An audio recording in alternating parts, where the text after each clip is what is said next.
guna melakukan mediasi sekaligus sosialisasi rencana revitalisasi wisata bahari dan religi di kampung luar Batang. Hingga saat ini warga masih menolak rencana Pemda DKI Jakarta untuk melakukan revitalisasi di wilayah luar Batang, Jakarta Utara. Program revitalisasi wisata bahari dan religi di kampung luar Batang yang dicanangkan oleh Pemprov DKI Jakarta hingga kini masih terhambat dengan penolakan sejumlah warga setempat. Perdebatan mengenai kepemilikan sah lahan menjadi alasan utama sehingga membuat sosialisasi sulit ditempuh. Bahkan kedatangan Sekda DKI Saifullah ke kampung luar Batang tersebut tidak menyurutkan perlawanan warga. Melihat kondisi tersebut, Wakil Gubernur DKI Jakarta, Jarod Saifullah Hidayat akan segera menemui warga kampung luar Batang guna membicarakan upaya revitalisasi kawasan Masjid Keramat luar Batang. Jarod menilai sosialisasi Pemprov DKI yang dilakukan sebelumnya dengan para warga dinilai belum tepat sasaran, sehingga menimbulkan berbagai informasi yang simpang siur. Ya, sudah dibahas, dibicarakan bersama-sama begitu ya. Terus kemungkinan sosialisasi yang dibawa yang kurang tepat, sering dipelintir-pelintir gitu ya. Makanya saya sampaikan, saya insya Allah dalam waktu dekat ketemulah sama masyarakat untuk bisa menjelaskan ya, supaya sama persepsi di antara kita, supaya tidak disimpang siurkan berbagai macam informasi ya, yang saya lihat ada beberapa yang tidak benar ya. Pengamat tata kota dan kebijakan publik Yayat Supriyatna menilai pendekatan terhadap warga luar Batang dari Gubernur DKI Jakarta belum optimal. Pasalnya, Ahok tidak turun tangan ke lapangan dan memilih menugaskan Sekda DKI Saifullah daripada wakilnya Jarod. Pak Sekda untuk hadir di lapangan keluar Batang, artinya gubernur mungkin lebih percaya kepada Sekda.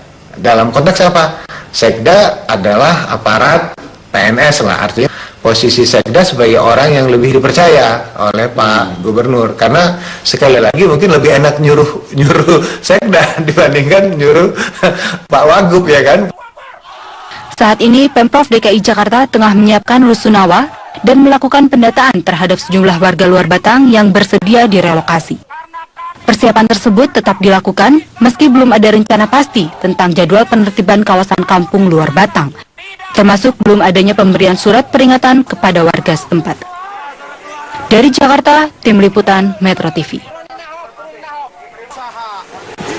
Jaksa Agung HM Prasetyo mengisyaratkan buronan korupsi dana hibah di Jawa Timur, Lanyala Mataliti, akan segera dipulangkan ke tanah air.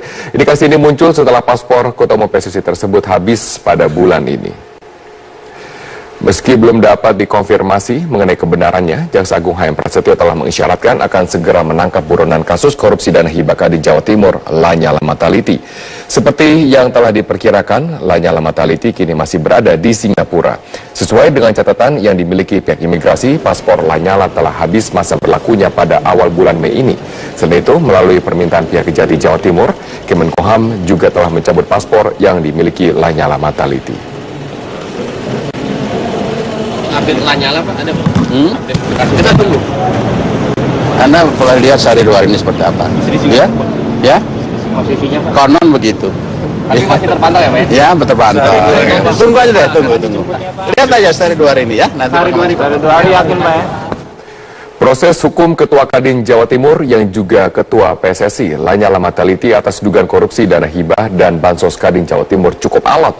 Setelah berkali-kali mangkir dari panggilan Kejati Jatim, Lanyala pun melarikan diri ke luar negeri dan sempat memenangkan gugatan pra-peradilan atas penetapan status tersangka dan penyidikan atas dirinya. Nama Lanyala Mataliti telah masuk dalam daftar pencarian orang sejak 27 Maret setelah ia tak kunjung memenuhi panggilan Kejaksaan Tinggi Jawa Timur terkait kasus penyelewengan dana bansos untuk Kadin Jawa Timur di mana ia menjabat sebagai ketua. Kejati Jatim telah menetapkan Ketua Kadin Jatim tersebut sebagai tersangka pada 16 Maret terkait penggunaan dana hibah Kadin Jatim anggaran 2011 hingga 2014 sebesar 5,3 miliar yang digunakannya untuk pembelian saham perdana Bank Jatim. Dari pembelian saham itu, Lanyala diduga mendapat keuntungan 1,1 miliar rupiah. Kejaksaan pun meminta status pencegahan ke luar negeri bagi Lanyala. Namun sebelum status tersangkanya dan pencegahannya ditetapkan, Ketua Umum PSSI tersebut diketahui sudah berada di Malaysia dan kemudian berpindah ke Singapura melalui jalur darat. Sejak awal April, Ditjen Imigrasi pun mencabut paspor Lanyala untuk mempersempit ruang geraknya. Namun Lanyala masih belum juga kembali ke tanah air. Proses pencarian Lanyala di Singapura pun tak mudah karena tidak ada perjanjian ekstradisi dengan Indonesia. Dalam pelariannya ke luar negeri, Lanyala mengajukan gugatan pra-peradilan ke Pengadilan Negeri Surabaya atas proses penyidikan dan penetapan status tersangkanya yang dianggap tidak sesuai prosedur. Kuasa hukum Lanyala Mataliti berdalih kliennya hanya meminjam dana hibah Kadin Jatim dan telah mengembalikan dana tersebut. Namun, dana yang dikembalikan kepada negara masih kurang 1,1 miliar rupiah. Anehnya gugatan pra-peradilan Lanyala dikabulkan Hakim Tunggal Ferdinandus. Hakim menilai Kejati Jatim belum memiliki minimal 2 alat bukti. Selain itu, pemohon belum pernah diperiksa sebagai saksi, namun sudah ditetapkan sebagai tersangka. Hakim pun menyatakan surat perintah penyidikan dan surat penetapan tersangka Lanyala Mataliti tidak sah secara hukum. Tak tinggal diam, pihak Kejati Jatim langsung kembali mengeluarkan sprindik baru penetapan tersangka Lanyala untuk kasus yang sama, sekaligus mengeluarkan sprindik baru dalam kasus tindak pidana pencucian uang. Dalam kasus ini, Lanyala dijerat Undang-Undang Nomor 8 Tahun 2010 tentang TPPU dengan ancaman hukuman maksimal 20 tahun penjara dan denda 10 miliar rupiah. Dengan demikian, kini Lanyala Mataliti telah ditetapkan sebagai tersangka dalam 2 kasus berbeda oleh Kejaksaan Tinggi Jawa Timur. Selain itu, Lanyala juga dikaitkan dengan kasus lain terkait dugaan korupsi pembangunan Rumah Sakit Pendidikan Unair Surabaya tahun 2014. Lanyala diduga terkait dengan kasus ini dalam kapasitasnya sebagai pemilik Erlangga Tama Nusantara Sakti yang menjadi rekanan PT Pembangunan Perumahan Persero sebagai pelaksana proyek senilai 550 miliar rupiah. Tim Liputan, Metro TV.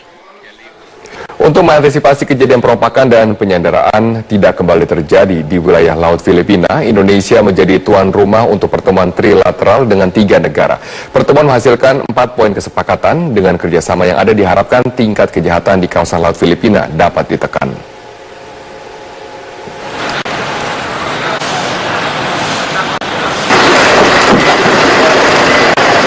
Tiga Menteri Luar Negeri dan 3 Panglima Militer dari Indonesia, Malaysia, dan Filipina menggelar pertemuan trilateral di Istana Kepresidenan di Yogyakarta pada Kamis pagi tadi.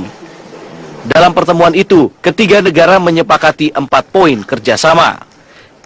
Kesepakatan pertama, yakni ketiga negara akan melakukan kerjasama dan koordinasi untuk menjaga keamanan di kawasan Laut Sulu dan sekitarnya.